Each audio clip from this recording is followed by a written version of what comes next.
Fine lines, but that's 3 wins in 15 games now, and I know there's all the turmoil and players coming in and players being landed on him that you were talking about before, Brian.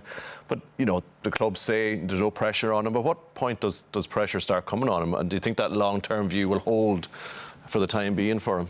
Well, it's hard to know what the real thoughts of the new owners are, but I'm sure their ambition is not to be where they are in the table at the moment. Whether they can, I'm sure they can financially survive not being in the Champions League next year.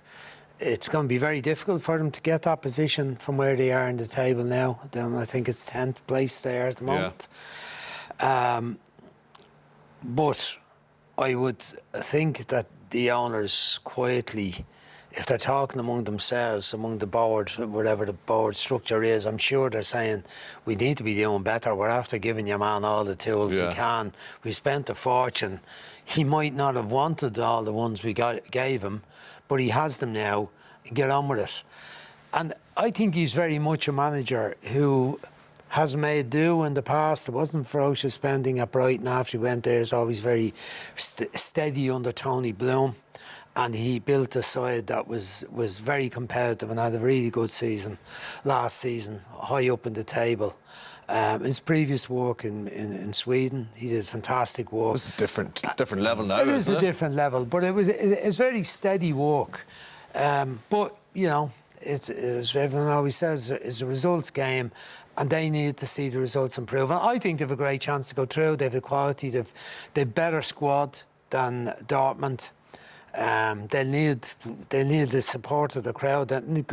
Stamford Bridge needs to be a cauldron for the second match. They're only a goal behind. I mean, we've seen games on Champions League nights and teams retrieving 3-goal deficits and so on. So, you know, I think they have this in control, even though they're a goal behind. But I've no doubt there'll be some pressure on the manager if they don't start picking up results. What you're after saying there, three wins in 15 games. Yeah. Does that make that second leg then feel like a big night for him? Yeah, there will be internal pressure, even from himself. He'll want to be doing better than what he does. But I think a lot of the American owners seem to be statistic-based on what they do. And statistically, him at Brighton, the chances created and the expected goals and all this stuff was right up at the top level of the Premier League. So I'm sure they're feeling right. If we get the right players in, the good players, he'll work it out and he'll get a squad and a team which can challenge for the Premier League. And this year they'll accept small progress in terms of the style of play, the involvement of the development of the team, I suppose.